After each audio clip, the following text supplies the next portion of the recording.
otherwise. We would like to be wise mothers.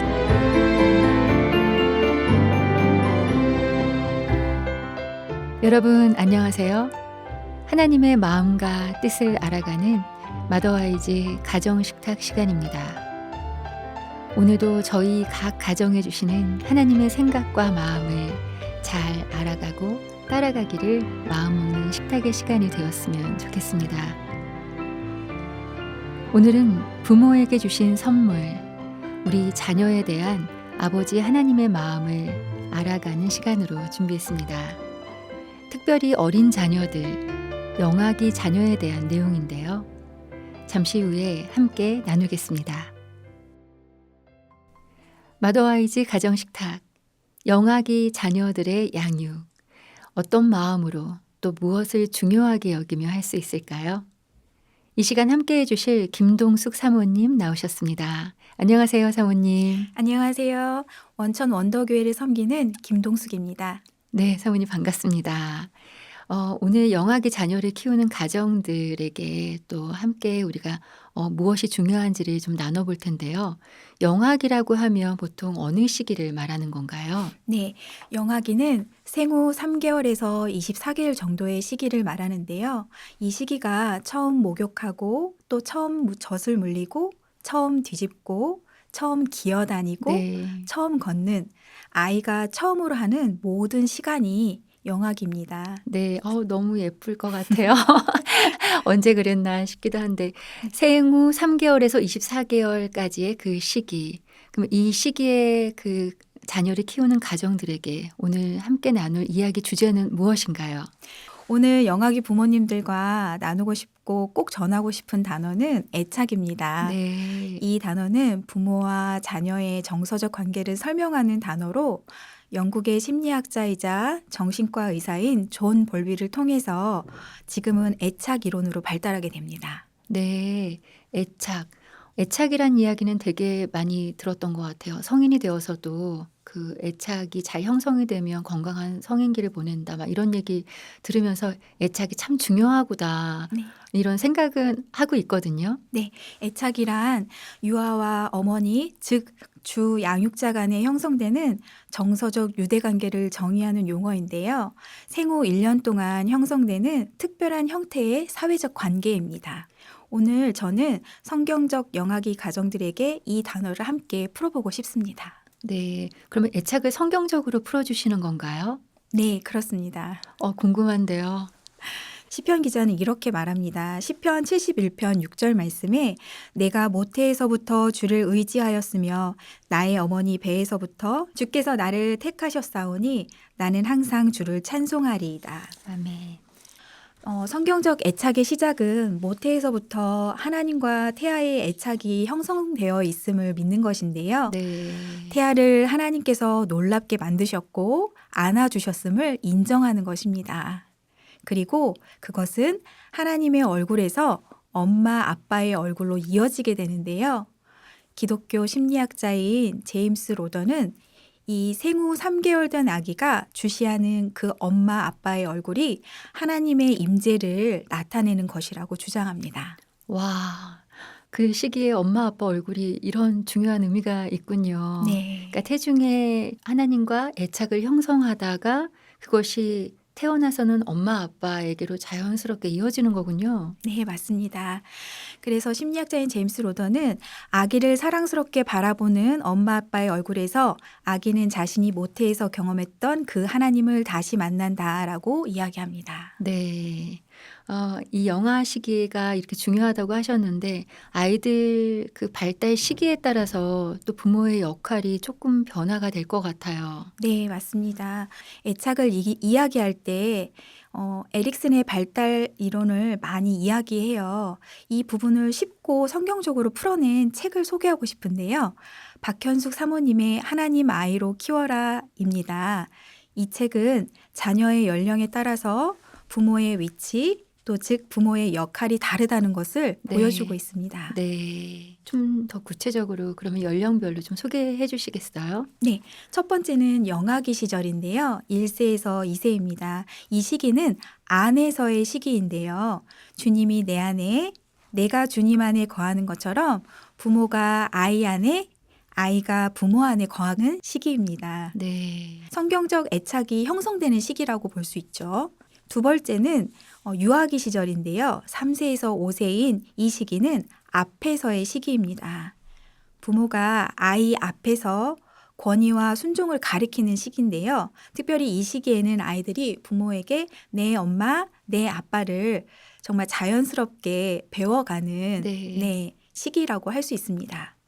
세 번째는 아동기 시기인데요. 7세에서 13세는 이 시기는 옆에서의 시기입니다. 부모가 아이 옆에서 함께 걸으며 친밀함을 형성하는 과정이죠. 네 번째는 청소년기 시절인데요. 14세에서 19세로 이 시기는 뒤에서의 시기입니다. 저도 이제 큰아이가 청소년이어서 자연스럽게 이제는 뒤로 빠지는 시간이 되었어요. 얘는 누구보다 부모보다 친구가 더 중요한 시기고 자기만의 시간이 중요한 그 시기가 온 것 같아요. 네. 그리고 다섯 번째는 청년기 시절인데요. 20세 이후의 시기를 말하는데 이 시기는 멀리서의 시기입니다. 이제는 보이지 않는 곳에서 기도하고 박수치며 응원하는 걸음의 시간이라고 볼 수 있습니다. 네. 지금 이렇게 연령별로 설명해 주시는 이야기를 들으니까요. 점점 거리를 두고 보내게 되는 그 자녀 양육의 여정이 조금 그려지는 것 같아요. 그런데 영아기 시기는 물리적으로 그렇게 밀착돼서 가깝게 지내는 시기라는 이야기 해 주셨습니다. 이런 영아기 시기에 저희가 또 건강하고 안정된 그런 성경적인 애착을 형성하려면 어떻게 하는 걸까요? 애착은 어머니 주 양육자가 유아의 요구에 얼마나 민감하게 반응하고 일관성 있게 반응하는지에 따라 형성이 네. 된다고 해요. 그때 아가들은 막 필요가 있을 때마다 울잖아요. 네, 맞아요. 울음으로 자신의 모든 것을 표현하는 시기죠. 지혜의 말씀으로 자유함을 누리고 내 안에 새로운 회복이 시작돼 마더와이즈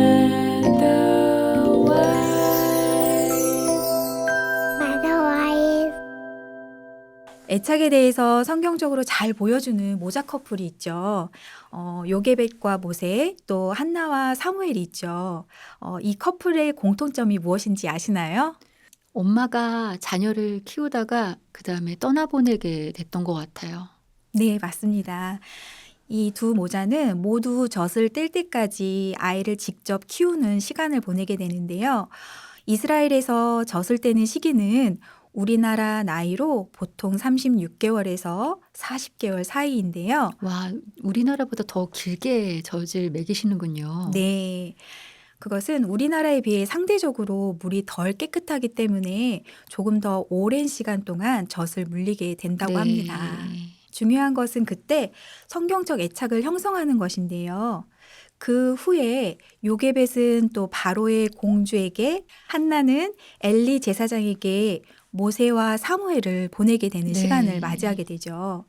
물론 모세는 애굽의 왕자와 이스라엘 백성 사이의 정체성 혼란의 시간을 겪기도 하지만 어머니 요기벳과의 성경적 애착을 통해서 믿음을 전수받게 됩니다. 네. 이것이 성경적 애착의 힘이라고 할 수 있습니다. 네. 그러니까 저희가 아이들이 건강하게 잘 자라서 하나님께 영광을 올려드리는 그런 삶을 살았으면 좋겠다라고 부모님들 많이 기도하시잖아요. 네. 근데 그런 신앙의 기반이 되는 시기가 바로 그 영아기, 엄마 부모님과의 성경적 애착을 통해서 좀 그 기반이 마련이 되는 것이네요. 네, 맞습니다. 마지막으로 이 시대를 살아가는 어머님들께 나누고 싶은 글이 있습니다. 영성학자 마르바던의 이야기인데요. 읽어드리고 싶습니다. 요사이 젊은 어머니들이 자주 겪는 가장 큰 좌절이 하나 있다. 사회는 아이들로 하여금 그들이 어머니의 관심을 온종일 받을 만하지 않으며 어머니는 직장을 통해 성취감을 느끼는 게 더 중요하다고 생각하게 만든다. 나는 우리 문화에서 자녀 양육이 여성뿐만 아니라 남성에게도 영광스러운, 아마도 가장 중요한 사역이자 직업이라는 의식을 회복시키고 싶은 마음뿐이다. 더욱이 부모는 1차적인 그들의 행위가 아니라 그들의 존재에 의해 자녀를 양육한다. 나는 부모님의 헌신과 신실함에서 보았던 하나님에 대한 바로 그 사랑과 헌신이 내게도 있기를 바라면서 자랐다. 요게벳이 갈대 상자에 역청과 나무진을 칠했던 것처럼 또 한나가 기도와 눈물로 사무엘을 위한 옷을 준비한 것처럼 영아기의 자녀를 위하여 성경적 애착이 꼭 필요합니다. 네. 부모와 자녀의 정서적인 관계, 그런 유대 관계, 애착, 특별히 우리 자녀에게 신앙을 물려주는데 그 토대가 되는 성경적인 애착의 중요성에 대해서 말씀해 주셨는데요. 하나님을 사랑하고 하나님께 대해서 헌신하는 엄마 아빠의 그 존재 자체로 우리 자녀들을 양육할 수 있다고 하신 말씀이 되게 마음에 많이 남습니다. 그런 부모님들 되셨으면 좋겠고요. 저희가 그 영아기 시기에 아이들에게 따뜻한 눈빛, 그다음에 목소리, 터치 이런 것들을 많이 하시곤 하는데요. 또 오늘 애착에 좋은 체조를 소개해 주신다고요? 네, 맞습니다. 오늘 제가 소개할 태바 체조인데요. 하루에 한 번 이상 이 태바 체조를 아이와 함께 하면 좋을 것 같습니다. 태바라는 이름이 갈대상자라는 뜻이죠? 네, 맞습니다. 태바는 갈대상자 그리고 노아의 방주의 이름입니다. 네, 모세를 담았던 갈대상자, 네, 노아의 방주, 태바. 네, 맞습니다. 태바 체조 어떻게 하는 것인가요? 네, 첫 번째는 눈인데요. 이 눈. 출애굽기 2장 2절 말씀 구절 가운데 아이가 잘생긴 것을 보고라는 구절이 있어요. 이때 아이의 눈을 하나님의 시선으로 바라봅니다. 네. 그리고 아이에게 이렇게 합니다. 아가야, 너는 하나님의 걸작품이야. 정말 멋지다. 정말 예쁘다. 라고 이야기합니다. 네. 두 번째는 품이에요. 출애굽기 2장 2절 말씀 구절에 그를 숨겼으나 라는 구절이 있는데요. 이때 아이를 꼭 안고 하나님의 손으로 머리부터 엉덩이까지 이 우리 척추 뼈를 향해서 쓰담쓰담 해주는 거예요. 네. 그러면서 아이한테 이야기합니다. 아가야, 하나님이 너를 지켜주실 거야. 걱정하지 마. 너는 안전해. 라고 이야기해 줍니다. 세 번째는 이 볼인데요. 출애굽기 2장 3절 말씀 구절 중에 역청과 나무진을 칠하고 라고 이야기합니다. 이때 아이의 볼을 막 비비면서 뽀뽀를 해주는 거예요. 그리고 아이한테 이야기합니다. 아가야, 하나님이 너를 사랑하셔. 그리고 엄마도 너를 너무너무 사랑해. 라고 이야기해 줍니다. 네 번째는요. 온 몸과 팔, 다리인데요. 출애굽기 2장 3절 말씀에 아이를 거기 담아라는 그 구절이 있어요. 이때 아이의 팔과 다리를 부드럽게 주물러 줍니다. 네. 그리고 아이한테 이렇게 이야기합니다.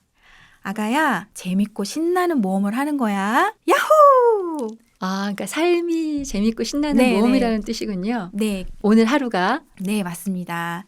그리고 이제 마지막으로는 출애굽기 2장 10절 말씀에 그를 물에서 건져내었음이라 라는 구절이 있어요. 네. 이때 아이를 2번, 3번 이렇게 들어 올리는 거예요. 네. 들었다 내려놨다. 그러면서 아이에게 이야기해 줍니다. 아가야, 하나님이 너의 진짜 부모님이셔. 하나님이 너를 구원하실 거야.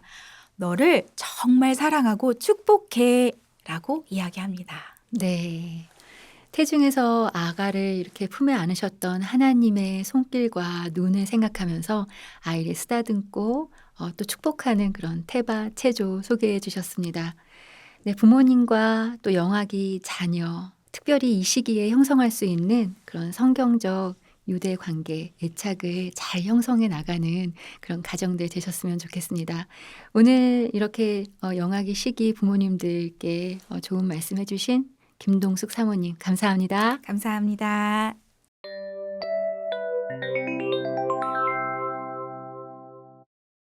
마더와이즈와 함께 준비하는 가정식탁. 오늘은 영아기 자녀를 키우는 가정을 위한 성경적인 애착 형성에 대해 함께 나눴습니다. 모세와 요게벳 또 한나와 사무엘 이야기도 들어봤는데요. 성경적인 애착 형성을 통하여서 우리 자녀들에게 좋은 건강한 그런 신앙을 잘 전수하는 그런 가정들 되셨으면 좋겠습니다. 하나님께서 주신 말씀 보겠습니다.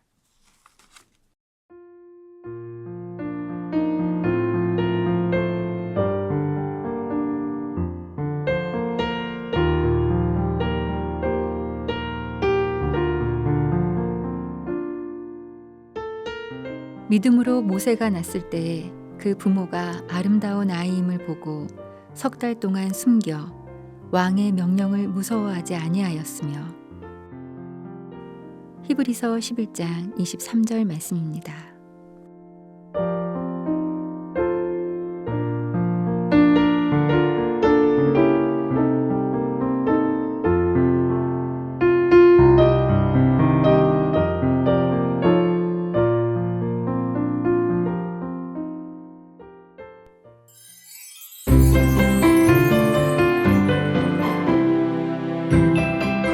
오늘 마더와이즈는 여기서 마치겠습니다.